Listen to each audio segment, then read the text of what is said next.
मैं Jagbir Singh, international referee जज UWW category 1।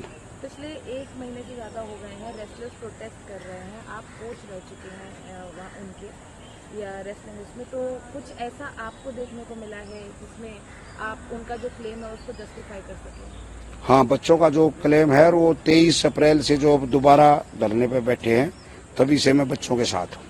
तो क्या ऐसे इंसिडेंट्स हुए हैं आपके सामने, क्या हुआ है उनके बारे में थोड़ा बताइए? हाँ, उनके एक्सीडेंट जो हुए हैं वो देख तो हम 2013 से रहे हैं।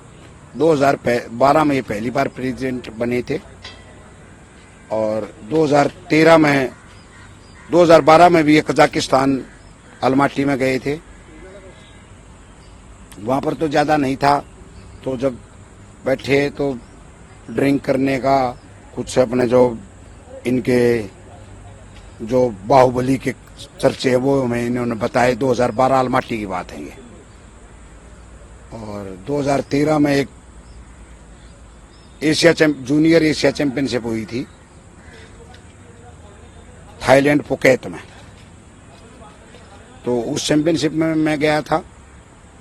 तो वहां पर जब 4-5 दिन हो गए थे, तो क्योंकि घर से जब बाहर जाते हैं तो जो बच्चे हैं, जूनियर के बच्चे थे वो 20 साल से नीचे के, तो बच्चों को ज्यादातर पहलवान शाकाहारी है और थाईलैंड वगैरह में सी फूड, ऑयली फूड ज्यादा मिलता है, तो बच्चे वो खा खा के तंग हो चुके थे।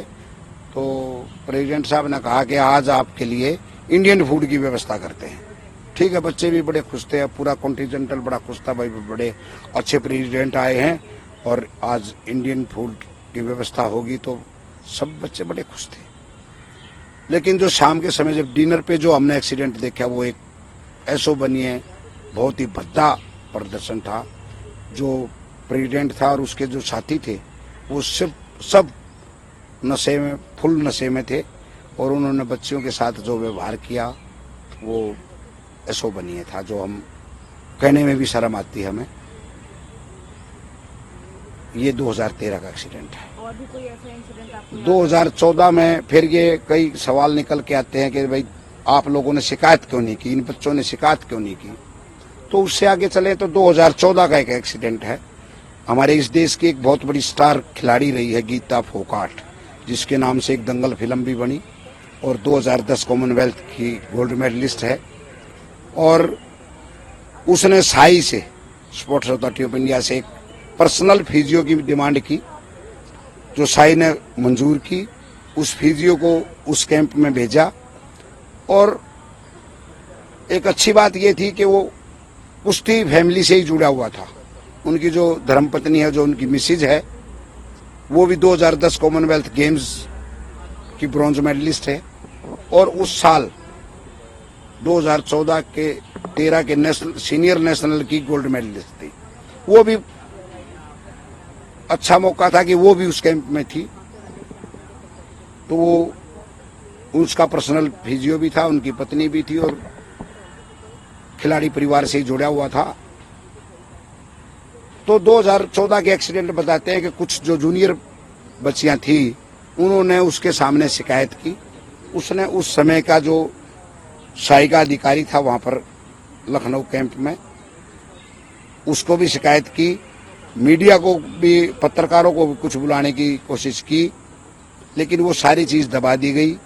और उस फिजियो को और उनकी धर्मपत्नी को शाम को 5:54 पर एक लेटर पकड़ा दिया कि आप तुरंत बगैर किसी देरी के ये कॉम्प्लेक्स को खाली कर दें। आप तो कोच थे सर, 2013 की अगर बात करें या 2014 की बात मैं रेफरी था।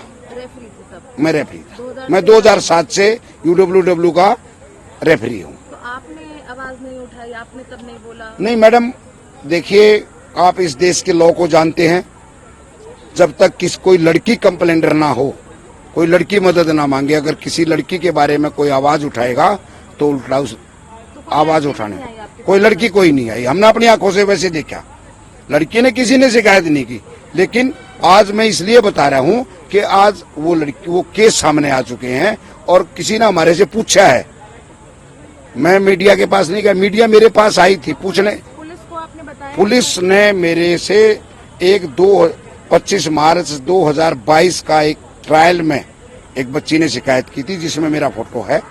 वो शिकायत लेके, वो फोटो लेके दिल्ली पुलिस मेरे पास पटियाला पहुंची थी, तो मैंने वो शिकायत जो वहां पर एक्सीडेंट हुआ था उसके बारे में बता दिया था। आपने अपना स्टेटमेंट दर्ज अपना स्टेटमेंट मैंने दर्ज करा दिया। फिर हाल ही में जो माइनर लड़की है उनके पिताजी ने केस वापस देखिए मैडम, उसके बारे में मैं कुछ नहीं जानता, क्योंकि मुझे ये नहीं पता कौन लड़की है, कौन उसका पिता है, क्या है, मैं उसके बारे में कुछ नहीं जानता। ये जो 6 लड़कियां और हैं उनके बारे में भी कुछ नहीं जानता।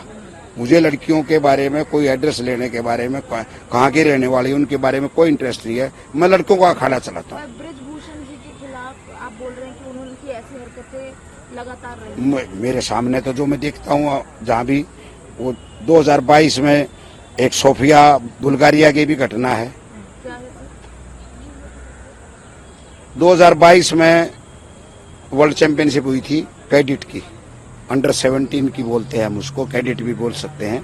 अंडर 17 की सोफिया बुल्गारिया की एक घटना है, वहां पर इंडिया टीम रुकी हुई थी। तो ये भी गए थे प्रेसिडेंट की हैसियत से, और इन्होंने ब्यूरो मेंबर का एक चुनाव होता है हमारा, वो चुनाव लड़ना था। इसके साथ में एक इसका असिस्टेंट विनोद तोमर भी था। इन्होंने जानबूझ के जिस होटल में लड़कियां रुकी हुई थी, जबकि अधिकारियों का होटल अलग था, रेफरियों का होटल अलग था और खिलाड़ियों का होटल अलग था। ये यूडब्ल्यूडब्ल्यू ने पहले से ही अलग अलग बना रखे हैं। लेकिन प्रेसिडेंट ने खुद जिस होटल में लड़कियां रह रही थी उस होटल में कमरा लिया, और अगले दिन सुबह उस होटल में हमारी एक क्लिनिक बोलते हैं उसको, कंपटीशन से पहले सभी की प्रेजेंट होती है, और उसके बाद कुछ जो पहले दिन उस मैचों में गलतियां हुई, जो भी कुछ रिपोर्ट होती है वो उसकी वीडियो दिखाई जाती है, उनके ऊपर कमेंट्स होते हैं। तो वो उनके लिए हम वहाँ उसी होटल में गए थे। उस होटल में गए थे तो जब हमने देखा तो, और जो रेफरी थे अदर कंट्री के रेफरी थे उन्होंने भी देखा, खुद प्रेसिडेंट उन बच्चियों को दाव प्रैक्टिस करा रहे थे, यानी टेक्निक बता रहे थे। तो उन्होंने एक हमारी हंसी मजाक भी उठाया, हे इंडियन प्रेसिडेंट गर्ल्स फाइट। तो इस तरह का कमेंट्स भी किया गया हमारे ऊपर। जैसे आखिरी सवाल से, जैसे ब्रिजभूषण जी कैमरे पे आके बोल रहे हैं कि मैं दावा करता हूँ कि मैंने कुछ गलत नहीं किया, और अगर एक भी सबूत मेरे खिलाफ निकले तो वह तो आज तक के किसी चोर ने पहले हाँ भरी है क्या? राम रहीम ने हाँ भरी थी क्या? इसने एक और है, कौन से हैं ये, मुरारी क्या थे, आशाराम जी ने हाँ भरी थी क्या? तो ऐसे थोड़े दिन बाद चलेगा तो मेरे ख्याल में आपके सामने सच्चाई आ जाएगी सर। पूरा सहयोग देंगे आप आगे? अगर मेरे से पुलिस ने जितना पूछा वो आप बताया यार, और भी कोई आगे पूछेगा तो मैं बताने के लिए तैयार हूँ। आप रेसलर्स को सपोर्ट कर रहे हैं? मैं पहलवानों के साथ हूँ, आगे भी रहूंगा।